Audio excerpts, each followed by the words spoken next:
In this clip, we discuss the potential trade that would have sent Klay Thompson to Minnesota in exchange for Kevin Love. As we discuss in the clip, this was a much-rumored trade after the Warriors lost in 7 games to the Los Angeles Clippers in 2014. And again, as we discuss in the clip, it was very close to happening without the intervention of some very important folks in the Warriors front office. We hope you guys enjoy this one. So next up for me is one that I had number 3 on the list, which you coincidentally did not have listed, was a potential trade before the 2014 season that was much rumored, was a Klay Thompson for Kevin Love and perhaps some other things coming from the Warriors, which speaks to the stature of player that Kevin Love was at that time. So if you recall, this was the summer that the Warriors lost in 7 to the Los Angeles Clippers without Andrew Bogut. I think Bogut missed the last 3 games of that series. And all the talk during that time was, the Warriors need to get bigger. They need to match up better with, with DeAndre Jordan, with Blake Griffin, with Tim Duncan, et cetera, et cetera. So it was an NBA where size was still at a premium. And you think about Kevin Love, he was not known for winning, much like Karl-Anthony Towns, but he was almost a 20-20 guy. He had that capability of being a 20-20 guy every night. So, what has ultimately decided this trade or this non-trade was Jerry West, who once again saves the Warriors' ass, with his wisdom.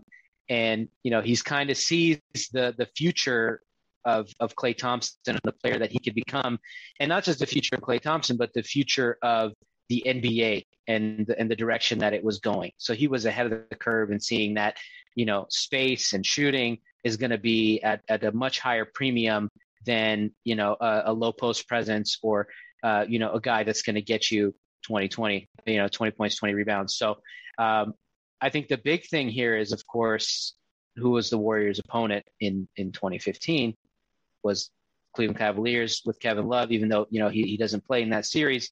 But Andrew Wiggins ends up getting traded or the number 1 pick that became Andrew Wiggins ends up getting traded to Minnesota in exchange for Kevin Love. And then, of course, Love is a major piece in the Warriors dynasty. So the question I have for you is, do the Warriors still make the finals if they that season if they trade Klay for Kevin Love? And then what happens after that? Yeah, that's interesting because then they don't have a shooting guard, right? Who would have started at shooting guard? Because Love would have played at power forward or small forward. Harrison Barnes stays on the bench. I don't know if Steve Kerr as the coach makes that change anymore because you have a pretty young all-star caliber player. David Lee's probably maybe relegated to the bench or traded. It's hard to see who would have started at shooting guard, but they get someone. Maybe Barbosa. Yeah, maybe Barbosa. Brandon Rush. Yeah, or someone else in free agent. Someone like that. Yeah, we'll just say that they find someone to fill in that space. So it's Steph, anonymous shooting guard, Kevin Love, Draymond Green, Andrew Bogut, or David Lee, Andrew Bogut. I think that team could still get to the finals. I mean, because of his size, the Memphis series was the one where size mattered so much. I think that he would have definitely been key, given Draymond's offensive limitations. He would have still spaced the floor. I think defensively would have been the big issue. He was a great rebounder. He is a great rebounder, Kevin Love, but defensively might have been a bit of a problem. So I think that would have made it difficult for them to be a dynasty, but they still would have been a very threatening team nonetheless. Yeah, and if I recall correctly, I mean, this is still, somewhat early in Klay's career, and he's not the same player that he was, a few years later. He's still a contributor, but if you look at his performance, in the finals, he was good, not great. Yep. So I think if you replace that with, he had one great game. He had 34 points in game 2, but the rest, he was kind of a bit part player, more for his defense. So I do think it is fair to think that the Warriors make the finals and perhaps win. But after that, it really becomes a question of, when Klay becomes, who he is now as perhaps the second greatest shooter of all time. So I think that's really interesting to think about.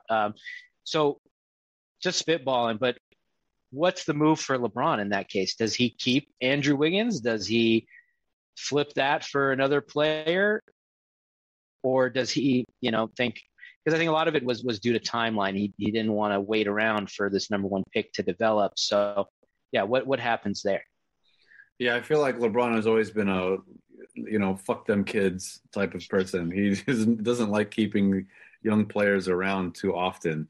Look at their team now. Like they didn't keep any of their young talent, right? A lot of the talent is not going to start. There are a lot of young players, but they're on the bench. So maybe they take that pick and say flip it for Carmelo Anthony from New York, or they flip it for Josh Smith and a couple of other players. They do something else to get what in his mind more reliable upfront talent, but they still don't keep Andrew Wiggins. He ends up being traded somewhere else for all-star caliber players of some kind. Yeah, I think Carmelo is one of those, maybe a sign and trade, with New York to get him across to Cleveland.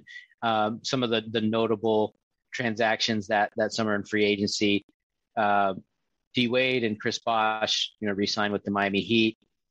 They're not leaving there anytime soon. Paul Pierce, he wasn't playing with LeBron.